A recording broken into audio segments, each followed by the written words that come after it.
All right, welcome to another Small Business Pivots. Today we have a very special guest from around the world, and I know no one can introduce themselves or their company like the owner. Tell us who you are, where you're from, and what your company does. Hey, great to be here with you today, Michael. Everybody, I'm Steven Steers. I'm the founder of the Steers Consulting Group, and we are a sales consultancy and sales training company. And we work with professional services companies, MSPs, to help them grow and scale sales with the right type of tutelage. A big piece of what we do is leverage storytelling because stories close the sale. They never close the conversation. Amen. Amen. So before we go to the intro of the podcast, how are we going to help our listeners today? There's a couple different things. Before we got onto the recording, everyone, Michael and I were talking a little bit about mindset. I think that's probably the largest thing that keeps people where they are and helps them get to where they want to go once they change that. I think that's definitely a place we can add value. The second place is if you are B2B, we can talk through how to run a proper discovery call. And then also if it helps some stories that you already have that you can use to leverage your inside of your business to recruit talent, to get more leads, and generally just get yourself right on track towards the vision that you have for what you want to accomplish and what you're capable of. I think those would be some things we could cover today.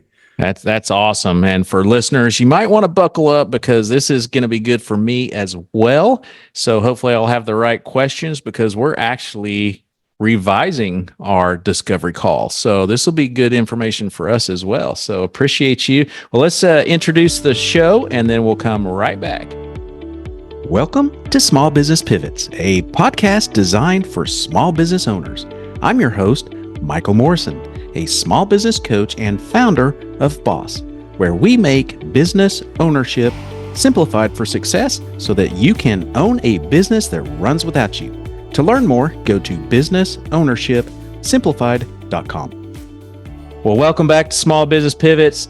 Again, we have a very special guest, and the topics that he has chosen to help us with today help me as well. So where do you want to get started? I know you were talking mindset, trials, tribulations, anything you want to share of how you overcame some things adulting or growing up? Yeah, adulting. Sometimes I begrudgingly can't believe I'm an adult and how old I am, but my joints remind me every day, every time I go up a stairwell. I think my journey really started. I mean, I've been selling stuff my whole life in some way, shape, or form. Like I would buy stuff at a garage sale and flip it for a profit. I would sell ice pops that I get in those big 300 count things from Costco and sell those for a quarter and, get some candy money as you were. But I think I got formally into sales around the time period of like 2010, 2011, when podcasts were just coming out. I remember I was working in the construction business. I was a project manager in New York City, and I'd just listen to podcasts because I'd be between the office and the site. So I'd have a nice 20, 30-minute time where I could just listen to whatever I wanted. And the young man I was at the time, I would be dreaming about wanting to be an entrepreneur. I kind of knew what it was, but didn't know what it would take. And did that for probably 3 or 4 years until one day I was at the Baccarat Hotel and Suites in Midtown Manhattan. I think it's on 6th Avenue and 53rd Street. It's still there. And I was part of that project from when it was a hole in the ground until it was completed with its $75 million duplex apartment on the top of it. And so my job was to do inspections and walk down from the top of the building all the way down to the construction entrance. And the building was basically done. So I walked with my foreman. We get to the construction entrance after about 2-3 hours of walking, every room, every floor, writing stuff on the pages. And he's showing me pictures on his phone. We're having a laugh at something. Then he taps my shoulder and says, "Hey, let's go to lunch." And I take one step forward and a cement block falls right where I was standing. I didn't have my gear on because the building was done. No. I didn't have a helmet on, and I literally just missed it. And the foreman's name is Kenny. And Kenny looks at me and he's like, "Not everybody gets a chance like that. You're here for something." So I lost my appetite and I was like, "Yeah, man, I can't go to lunch right now." And fortunately for my role, I could be out of the office for a while without too many questions. And I just went on like a 2-hour walk through Manhattan. And just thinking about my life, I was like, I got a new chance. And so what I came to the conclusion of after about 2 hours of walking was like, I'm going to die one day anyway. If I'm going to, I might as well be pursuing something that's really interesting to me and what I want. And I knew in my heart, I was like, I want to have my own business. And so that was probably one of the first mindset changes where it's like, all right, I need to change what I'm doing in order to actualize the person I want to be. And I had no idea what to do from there. But I luckily had a very, very good friend, still one of my best friends to this day, who's a couple, like 6 or 7 years older than me, further on his career. I told him what happened. He's like, hey, let's go to dinner. Let's talk about what you want to do. And from that dinner, the big nugget was, you need a network. I don't have the network you're looking for, so I can't give you those contacts, but go build a network. And from there, I've never stopped meeting people and adding value to people, asking questions. And I think that, I would say, is the second big mindset shift of, if you want something, if you are focused on achieving something, there's definitely someone around you who has it or knows someone who does. So you need to be able to frame yourself with the right asks to be able to access people. So what does that mean? I would say to anybody listening, take 5-10 minutes after this podcast, of course, or even pause the podcast and come back and write down anything that you would consider something you want or that you could ask. So if you have an ask ready, whenever you meet people, you could say, oh, I'm looking for a new VP of sales inside of my company who has these types of values. The fact that you put that out there and you have that ready makes a lot of other people in tune with who you are and what you're looking for, and they can bring that to you. So when you hear all this talk about, oh, be abundance and manifest, yeah, sure. But in the non-woo-woo sense, you help people help you by telling them what you need and by you labeling it yourself. So spend some time and like really do some soul searching. What is it I want in my business? What am I missing in my business? And have those asks ready. Always have an ask. And that would be the third big mindset shift that has helped me in my career. Because once you meet those people, they're like, well, you know what? You probably need a coach. And I'm telling you, if you're an entrepreneur, you definitely need a coach. I don't care what level you're at. Like, you need somebody who's not involved in your business and will objectively tell you, like, that's not serving what you want. And I know that's hard medicine, and we're moderately successful, right? We're doing multiple 6 figures, whatever else, maybe 7 for some of us listening. But you need someone, again, who you could trust, who's going to call you out on that BS mindset that you have, because that's mainly the thing that has you stuck if you are stuck where you are. That's good advice. And it's almost like you listened to our last recorded podcast, but I know you didn't because we haven't uploaded it yet. But that's exactly what we talked about, was ask. If you need help, ask. The power of people to overcome trials and tribulations. Just ask. We had someone come into our office not too long ago, and they were frustrated about, well, I keep reaching out to this person and they won't call me back. And I said, have you asked them to call you back? Well, no. Isn't that a little forward thing? I was like, no, you got to, if you, whatever you want, you have to specifically say what you want. People want to be told. If not, they don't want to bother you. So great advice. So you went stumbling around in New York. You decided, I'm going to be an entrepreneur. Tell us a little bit about the start of that. Yeah, it took another couple of years. I want to mention one other piece on what you just said, where it's like have an ask. I read 4 books every year, the same 4 books I read more than that too, but there's 4 I make sure to read every year. One of which is The Alchemist by Paulo Coelho. If you haven't read it, I highly recommend. Short read, fun read, but there's a quote in there that I love. It says, when you know what you want, the universe conspires to help you achieve it. Ooh. So when we come back to asks and we come back to knowing what it is that you want, if you're outwardly telling people and putting that out to the world, people know what it is and they can bring that towards you. So I just want to put that out to anybody. That's definitely a huge thing for my journey, how I got into it. So after that, I started networking around like crazy. I was like, I'm going to get into sales. I don't know what other skills I have besides, I got the gift of gab. Maybe I'm really curious about people. I like people. I like helping. And I think if I'm going to have a company, regardless of what it is I do, if I know how to sell, I'll always be able to have a business. So might as well learn the most crucial skill for business. And so some other advice, folks were like, hey, just get a sales gig. And so I was like, okay, how do I do that? They're like, I don't know. So I went to networking events like a crazy person. I think I went to 4 or 5 every week after that accident, and met some people who helped me kind of hone in like on what my ask really was, which is also important because you may know you want something, but you may not know the right way to ask for it.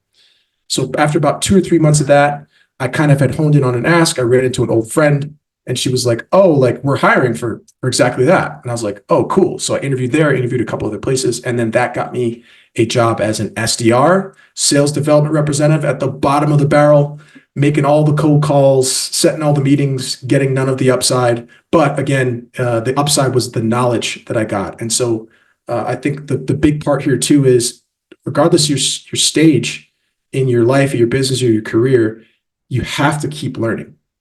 And that's a problem I see a lot of entrepreneurs get into, where they think they don't need to learn anymore. And I'll tell you, like, I have friends in some of my business networks who do 8 figures a year. They're still devouring books. They're still going to masterminds. They're still sitting down. They're still like writing stuff, and they're still honing their craft because they're like, I don't know enough yet. And if someone who's making that much money can tell you they don't know enough yet, I guarantee you do not know enough either. So sit down and learn things. And so from there, I sat down, I made all the calls, did all the emails, did okay, got promoted, did okay there. And then did that job for a few years, and then moved into another role where I was building sales for another startup. I was in the startup space, B2B. And I had that role a very short time because they built their platform on Facebook. And so Facebook, as most people will know, and things like Amazon and maybe Google, they changed their algorithms willy-nilly with no notice. Yeah. And that could put companies kind of out of business. And that is very much what happened to me and that company. So they were basically one day, we're like, hey, we don't need you now. Mm-hmm. So they gave me my check and sent me on my way, which was a sad day. And the fortunate side to come out of it was kind of how I really got into the trajectory I'm on now. They'd hired a consultant to work with me as I built out sales. And I got along super well with this guy. His name is Scott Sambucci. And Scott and I had a lot of great conversations, and we built a lot of trust in that time we worked together. I'd show up to all his coaching calls and get a lot of really good information and implement it. And I'd come back with good results. And so I wrote him a note after my role there ended. And I said, hey, I just got the axe. I just wanted to say I really appreciate all the help you've given me here. I've learned so much. I look forward to working with you again sometime in the future. And Scott, being the amazing person he is, he's like, hey, really sorry to hear that. What do you say we hop on a phone call? Maybe I can help you figure out what's next for you. And I was like, wow, what an offer. So we schedule a half an hour, and that half an hour turns into a 3-hour plus conversation, where at the end, he's like, hey, I got a job for someone like you if you want it. And that's how I got into the consulting space. And under the tutelage of Scott and working with startups and being able to leverage those skill sets that I didn't think worked together, they were able to be laser focused in one direction. And I think I had the most growth, the most success, some of the most success in that role, and kind of honed in. It's like, yep, consulting is the right thing for me. Because the way you get to be with a lot of different businesses with different problems, and then the mindset stuff you get to work on with people, I think really speaks to me as a person. And so from there, I worked for Scott for a few years, and then decided to jump out on my own in very late 2019. Started 2020 off the best you could. I had a keynote speech in New York City. I had a series of workshops I got paid to do in Istanbul, Turkey. And then I flew back early March, and I missed the travel ban by 2 days. And we all know what happened in the rest of 2020, which was a very tough year for me because I just hadn't built enough pipeline. And the pipeline I built, people were like, hey, I can't do it now. And so I'd say this was another mindset lesson of, I think resilience is one of your biggest superpowers because it teaches you where the fat is and where to remove that fat to get to a thesis on where you should be heading towards. And so I know most people here don't want to fail. I don't want to fail either. And I wouldn't say I have failed, but I think it's only a failure if you stay where you are. So from there, I got some coaches, ran through some things that pivoted around. I achieved some milestones, still with some confusion. But I think having to, I don't want to say force is the right word, but I don't think there's any other better word for it. I had to look at the things that I didn't want to look at, that I was able to not look at when the world was open. And that's in business as well as in life. And I saw a lot of things in myself that I was like, I need to change this stuff. And thank God I was amenable to that. And I think, again, I'm still working through some of that stuff in my own ways, but I'm very aware of myself and where I need help. And I know what to ask for now in ways that I never would have had I not gone through some of that tough stuff. Consultants are powerful, aren't they? I think some of them can be. I think Yeah, they can be. But some absolutely. of the ones I've been fortunate enough to meet have been amazing. Absolutely. So, what do you consult people with now that you're an entrepreneur? Yeah. So I'm an entrepreneurial consultant and I consult with folks on sales strategy and hiring sales. So here's the way I think about it. If you have a B2B business and you're a founder, you're probably doing founder-led sales. You may not like founder-led sales, as most founders I talk to don't. It's one of the first things they want to get rid of. And one of the problems they do is they will hire a person being like, oh, you're a salesperson, you have all the experience, you're going to grow our business. And quite frankly, sometimes that can happen. It is the 1% of times. Yeah. But you need to build the right system to have somebody come in and work. So if you have someone with a good skill set, that's awesome, but they need to work into the system that you have. So again, sports analogies as ever, you can have the best player, but if they're in the wrong system, they're not going to get high production from them. And so you need to match the right player with the right system, and you need to have a good system that you can then share with a good player to see how they would work and understand that. So one of the things that I do is I do what I call a sales elevation roadmap, where I literally go through the entire sales assets that are inside of any organization. We review them, we grade them, we show you what a good one looks like. And then we also interview folks on the team to understand where there's potential gaps to say, hey, here's a plan that's going to help you elevate the organization to the place that you want. Here's things that you probably haven't heard from your team that are also keeping the mindset of the company where it is. So that's one of the things I do. And then my specialty is sales call reviews. So earlier we talked about how we can add value. One of my favorite places is the sales call, because it's a very clear indicator of the health of your business. How are you talking to your prospects? How are you doing the in the trench work of understanding what their pain points are, demonstrating value, creating next steps, and growing an account? That's the first place I can tell if somebody's not doing a great job in their business. That's the place we go. So I do a service where I review calls, I grade calls, and then I coach reps on how to improve those things. And that's in service of increasing close rates. So those are two of the type of things I do. And then depending on the situation, I build bespoke training for teams based on the things we uncover during those audits of assets. So everything's very much, this is what I see in your organization. Here's what we're going to do for your organization to achieve your goals. Do you feel that the business owner should have all that figured out, like the sales process, before they hire sales people? Yes, and. Okay. Yes, and is the old improv trick where you never say no to a thing or stop the action moving forward. So I don't think, this is a hot take here, I don't think sales is ever figured out, because I'm sure you can speak even more to this than I can, Michael. Sales from 6 figures to 7 figures is different from 7 figures to 8 figures, and so on and so forth. It changes. So it needs to be nimble, which is why it needs to be a system. It needs to be a system because inside of a system, you could see where something's breaking. And then you know exactly what constraint to go towards and to adjust. Again, you might not know exactly what to adjust, but you know this is where our problem is. So I say all of that to say, Michael, that you want to have, at the very least, have done it 10 times inside of your business. That's where I would say if you've done it 10 times successfully and you've documented at least some version of how you've gotten that thing through in a consistent way, then you are ready and you could start to think about hiring a salesperson. If you have not done that, I'm sorry, but you're not ready, because you can't tell someone, hey, here's how it works, because you don't even know if it works yet. And I know that's a hard pill to swallow for a lot of people because you want to get done with it. But you have to think, if you hire someone into a system, you're not sure if it works. The first thing is you're not setting your business up for success because you don't know what to manage for. Number two, if you are a leader and you can't show a person the work you've done to get them there, your leadership may be in question. Again, depends on who, but it's very easy to question if I can't see how you've done it.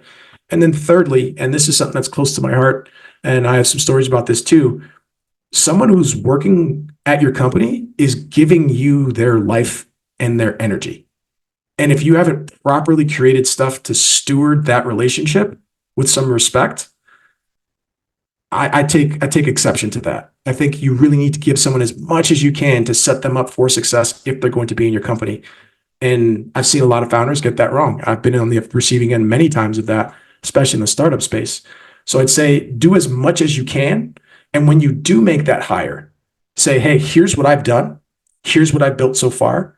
Review this and let us know where there's places we can improve. That's why you're here. You're here to help this get to the next level, and give that person ownership of where they can potentially help the company to go. And I promise you're going to help people see themselves in the vision that your company wants to put out to its customers. You're listening to Small Business Pivots. This episode is proudly brought to you by Boss, where business ownership is simplified for success. At Boss, we help business owners create their businesses to run smoothly without them being there 24/7. Our seasoned business coaches who have walked the path themselves provide invaluable guidance and support. And with additional services like fast business loans, some approved within 24 to 48 hours, comprehensive online courses, detailed workbooks, and engaging classes, Boss offers a wealth of resources to help you succeed. Discover how small business success begins with Boss at businessownershipsimplified.com. If you're enjoying the podcast, make sure to stay connected by hitting that subscribe button, giving us a thumbs up, or leaving a positive review. Your support keeps us going. Now let's get back to our incredible guest. As well as save time and money, because I know some business owners that we work with, they don't have a sales playbook. They don't even have a system. They haven't figured out sales themselves. So they hire somebody that's a rock star salesperson from somewhere else. Well, they were probably a rock star because they had a sales playbook. And then this rock star comes over and they fail. They spend 3 months just trying to figure out what your widget is, who your target audience is, where's demographics, and what networking events to go to. And then the business owner gets frustrated. We have so many business owners come to us. Where do I find a good salesperson? And as soon as they ask that question, I'm like, you probably don't have a sales playbook, because if you did, there's lots of great salespeople out there. There's tons. And I would also say, this is a question I've been hearing a lot. And I think especially in weird markets like we're in now, people are like, I'm not sure what to do. But I always say you're better off hiring on mindset than you are on skill set. Because chances are, no matter how well I did at company A, your way is going to be a little different. Your customers are a little bit different. The value prop, the stories, all this other stuff. So you want someone who understands that they have to then learn the new way or a way. And that is a mindset issue. It is not a skill set issue. Because I could be the top performer at this one company. Again, most of that stuff will translate. But if I'm selling mortgages and then we're selling software now, it's not the same thing. They don't translate. So I would say, as another homework assignment, if you want to pause the podcast here, write down or just collate everything you've done in your sales process to win a deal, from first contact to signed contract. Put it all in a book as much as you can. It doesn't have to be pretty, but you have to be able to explain to someone how we got from here to here and why you made those decisions. If you can do that, and you've done that enough times, you're going to be able to explain to a high quality salesperson with a good mindset how they can then take that narrative and extend that across the board to grow the company and, of course, grow their own goals. One other thing here, Michael. This is something I see as a huge miss for a lot of companies. They hire salespeople, they give them a number to hit, but they don't help the person that they're hiring see themselves in the number. So what do I mean there? What are you saving up for? Is there a financial goal you have? Is there a thing that you want in your life? And having that goal be tied into how we're going to do what we need to do for the company. And then make that something that you as a manager have visibility on, so you can challenge that person on, share resources on them, be like, oh, you're looking at houses in this area. I saw these comps. Get them motivated like we're on the same team. And you'd be surprised how much more production you can pull out of people when you make it about them, just like you do with your clients and customers. Great advice. You mentioned earlier discovery calls. Oh, yes. Can you cover that a little bit? Because that's huge. Yeah, absolutely. So I have a 9-step framework I call the OCGC model, which stands for opening, creating the gap, and closing. And for anybody interested, I will give you a copy of the script completely for free if you go to stevensteers.com/podcasts. You will get all the resources there. There's a bunch of stuff that might be useful for you. But there's 9 phases to a good and solid discovery call. And the first one, I think, is we need to establish, first and foremost, an agenda. So again, rapport. Hey, hi, how you doing, Michael? It's great to be here with you today. Where are you in the world? Like blah, blah, blah. Always good to have rapport. But from there, we need to get people on the same page for what we're going to cover today. So as a quick example, Michael, it's great to be here with you today. I have a really light agenda. The first thing I want to do is get to know a little bit more about you and your business and what you guys are working on. Then I want to share a little bit about us, what we're working on. And if there's any synergies that we uncover based on our conversation today, we'll schedule some more time to talk about what those might look like. Does that sound good? Absolutely. Let's go. Okay. So I want to break that down. I'd say this may be one of the most important things in a sales call, the agenda. And here's why. If you listen to it, Michael and I in that role play just signed a verbal contract at the start of the call. And that verbal contract was, if there are any synergies, we will schedule more time to discuss what those look like. So I've already got Michael to agree to what the next steps will be if it is determined that there is a fit or a match. That's the first big important part of putting an agenda. The second thing is it lowers cortisol and sales resistance to have an agenda, because you're not like, hey, I'm going to pitch you some stuff, or I'm expecting a big pitch, right? I'm sure we've all been on calls, any listeners, where it's like, I'm just waiting for this person to just ask me for money. Ugh, it's gross.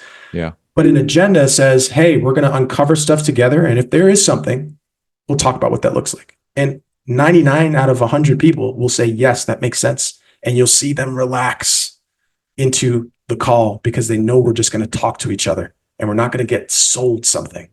And that's really important. Scott Sambucci, same mentor I mentioned earlier, he has a quote that I love. And he says, if it feels like you're selling, you're doing it wrong.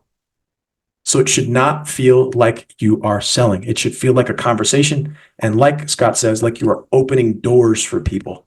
It should feel really easy to just talk to someone and say, hey, so based on what you said here, here's what I recommend. And that is the start of a really strong relationship. So that's one of the first, is an agenda. The second thing I'd say is you want to know why people are on the phone. So a question I call it the kryptonite question.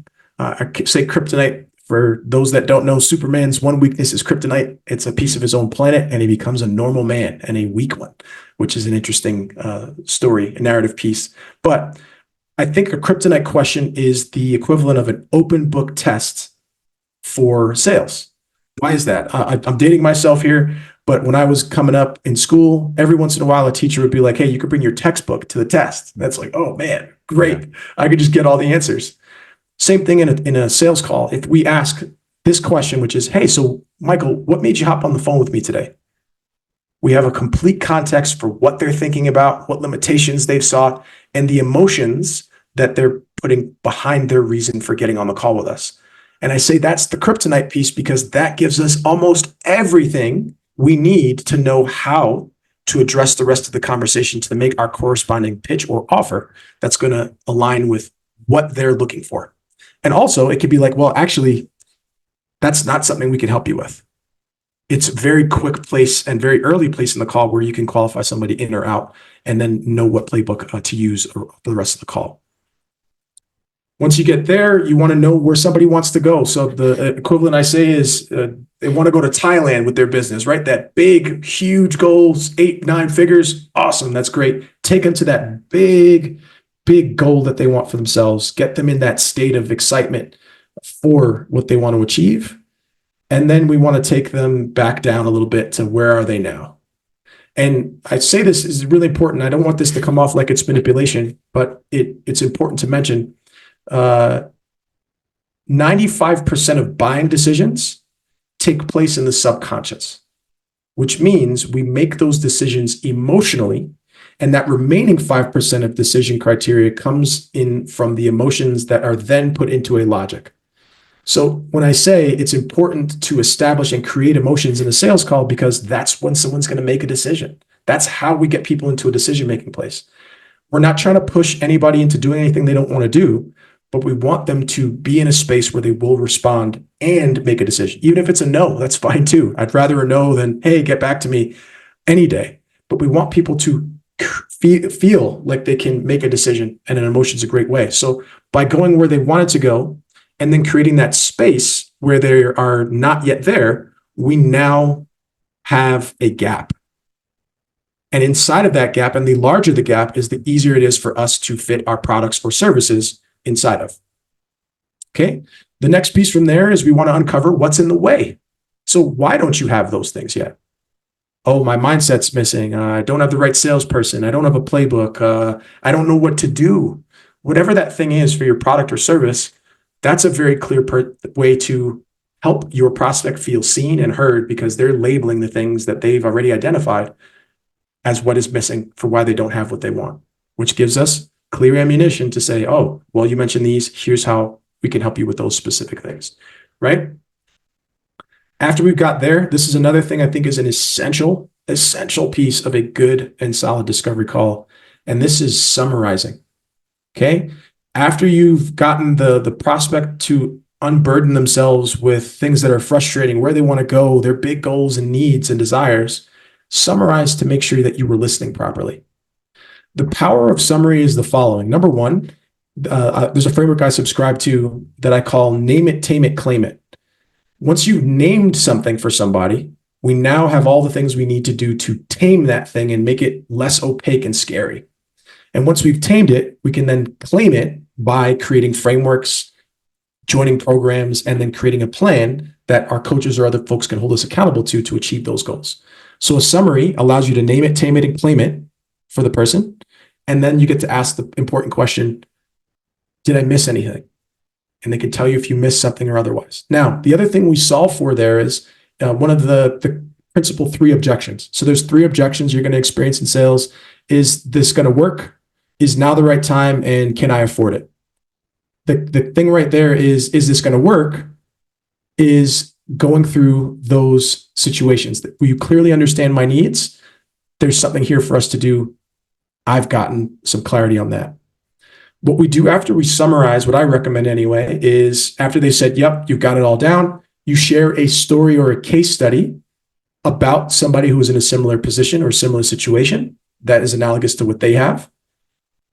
You share that, and then you ask if they potentially want similar results. And now we've completed the yes, will this work objection. We've solved for that, at least to some degree, right there by walking through the process that way. From there, we then can go into our offer. All right, so based on what you said, it sounds like these are the 3 things you needed. Here's what we built to potentially help you with that situation. Can I share that?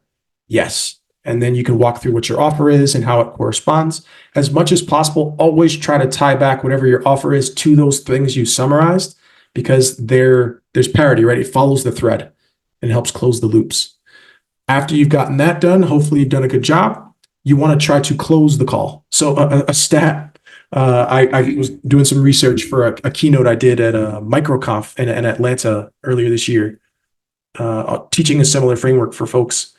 48% of sales calls end without an attempt to close the sale. That means asking for the business. That means asking for another meeting. That means just creating some type of next step, which is scary stuff. Goes back to asking, right? We talked about that earlier. Yeah, it's a huge thing. So people have to ask for what they want. And so the last step here is, it's called BAMFAM. It's not an acronym that I created, but it stands for book a meeting from a meeting. How many of you listening have had a prospect say, yep, we'll talk again, and you're still sending them emails 6 months, a year, or however much long later? Probably every listener. Everybody, myself included, right? I'm still waiting for responses from 2015. But I say that to say, asking for a meeting or creating the next step and going through the steps as we've described them makes it much clearer why we're going to book another step, because we're making it about the needs that they have. And then the other thing, this is another type of contract. What do I mean? By asking for a meeting, if the prospect will not book the meeting, they're not as serious about solving their problem as they said they might be. You want to challenge them on that. If they're not willing to follow our process, they're potentially not a great client for us. So have you ever heard, Michael, of a guy named Dean Jackson? No, I haven't. So he has a framework called the 5-star prospect, or sorry, 5-star, I think it's 5-star clients. That's what it is, 5-star clients. And I want to share that with your listeners because I think it's super valuable. Because I think another thing about good discovery calls, my opinion, they're more about qualifying somebody out of your products or services than they are about qualifying somebody in. So we want to have as many tripwires in a discovery call where we can say, that wasn't a fit. This is why. And so I like the 5-star framework because it illustrates very clearly like some of the ways you can start to think about how to qualify people out of your business. Because I'm sure all of us here have taken on clients we shouldn't have taken on that didn't fit. And we want to avoid that. So Dean Jackson's framework is the following. The first, the 5-star prospects is a willingness to engage with you. So that means they're responsive to the way you're interacting with them and they're following your process. So if you won't book a call with me for the second call, that's how I do it, which means you're putting on an affront to some degree for how I do business. That's a red flag. It's not a complete black flag, but it is a red flag. The second thing is they're friendly and cooperative rather than challenging you at every turn. So they're going to say, yep, Michael gets it. Michael's helped hundreds of or thousands of entrepreneurs to achieve these ends. I'm going to go with what Michael says. That's a really early indicator of someone who can be successful in our work or our programming because they're like, yep, you got it. I'm going to follow what you say. We want to see as early of an indicator as that as possible, especially in a services business, because we're dealing with people, right? We're humans solving human problems in a business context. And if we are not dealing with friendly, cooperative people, we're in for a long engagement. That's probably most of the time not worth the money. I know I've had some of those in my career. Oh, yeah. The third is the prospect knows what they want or they know what they don't want, which is kind of the same thing. As long as they're very clear about like, I want this outcome. You want someone that knows what they want because no goals are very hard to work with. We don't have something that is holding everybody else accountable. The fourth thing is the prospect is ready to get it. Right now is the time for them. There's urgency. So that why now question is a really important one for knowing what drove them to finally click the button and hop on the phone with us, if that's how we run our process. And then this is the final one. This is a really interesting one. The fifth one is the prospect wants our help rather than just anyone's help. They've identified from our lead magnets, our content, conversations or referrals, or whatever way they came into our ecosystem, that we are the person to help them. And we want to give that as another tripwire to be clear about how we can get people through the door. So I say all that to say, to come back to the framework, using Dean Jackson's 5-star prospects is asking for the meeting is a clear tripwire to know if the person is serious about solving their problem or if they're just a punter and it wasn't the best use of our time. So if they are willing to book, let's do it. And let's move them through the process. But that's a very clear way to run a nice call that feels like a conversation, gets people into your world and ecosystem with good storytelling, and helps them feel seen and heard. And most importantly, allows you to qualify them in or qualify them out in a very short amount of time. Woo. You unpacked a lot there. There was a lot. That was certainly a lot. I was cooking. That's some valuable information. So I do have one question that I think most people are asking.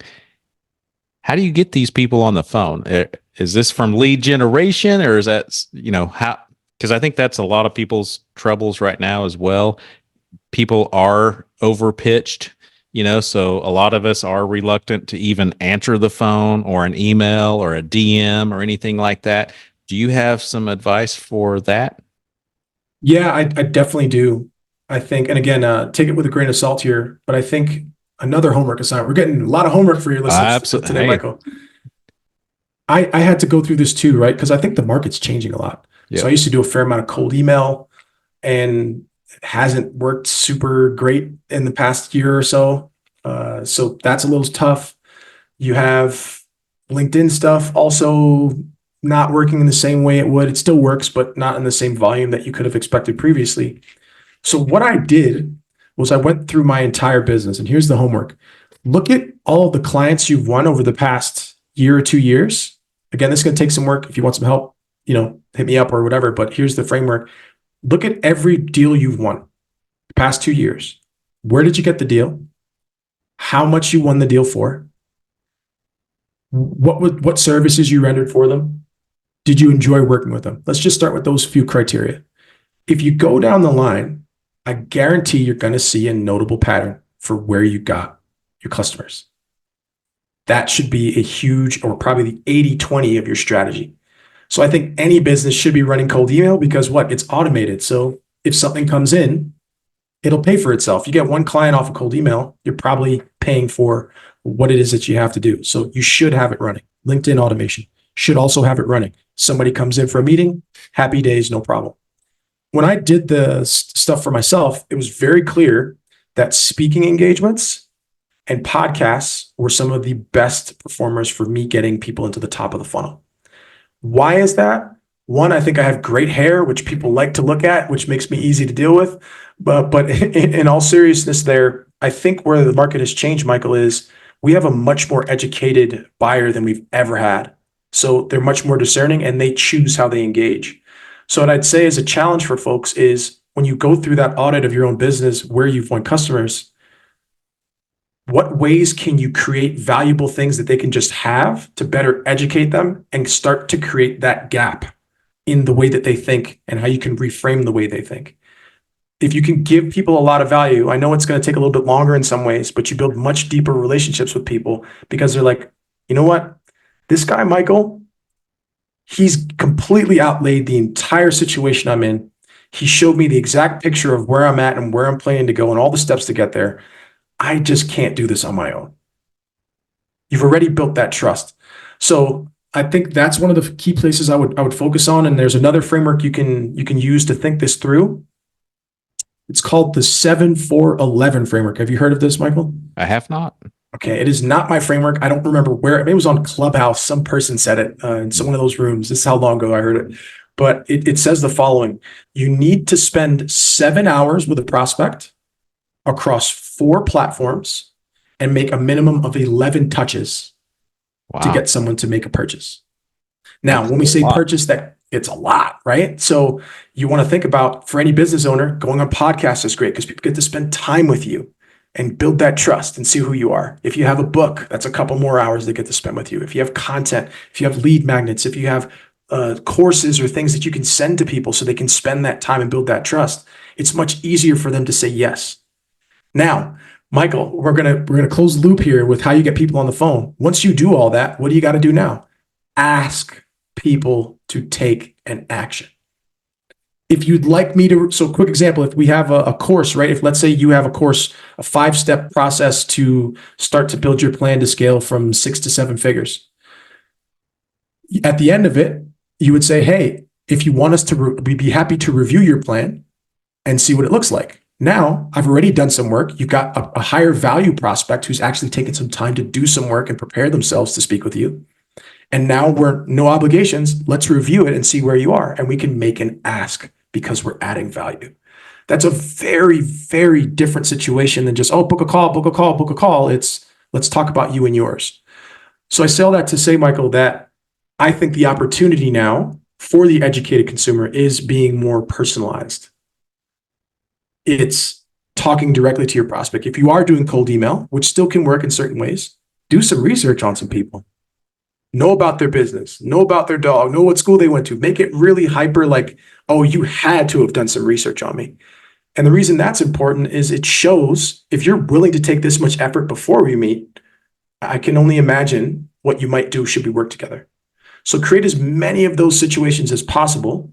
Run your automations, I think they're important, but for those high value prospects, sit down and take the time and do the non-scalable thing because people can feel it. And that's what's going to get them to want to go on the phone with you. And lastly, in the patterns you see in whoever you've worked with, that should inform your strategy. Should you get on more stages? Should you go on more podcasts? Should you write more books? Should you, whatever it is, that should pretty much be very clear about what would inform the strategy to get people to be on the phone with you because you've already done it.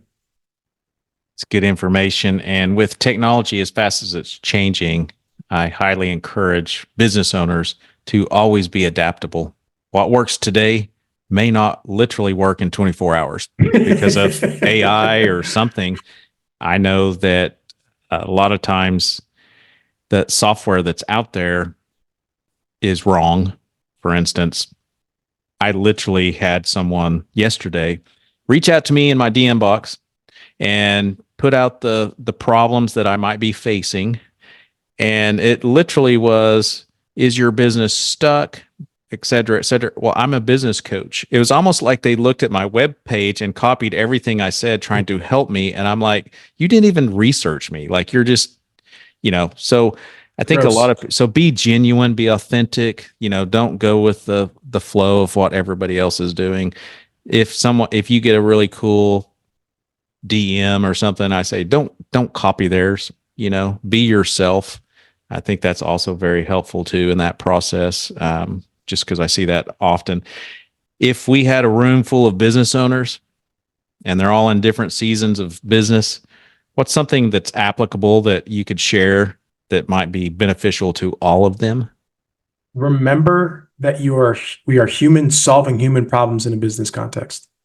I said that earlier, but I really want to press on that because especially with things like AI out here and people not knowing how that's going to go or if it's going to go places, what it's going to replace or otherwise, there's a huge benefit to having someone hear, feel, and see that you are taking the time to be a human with them.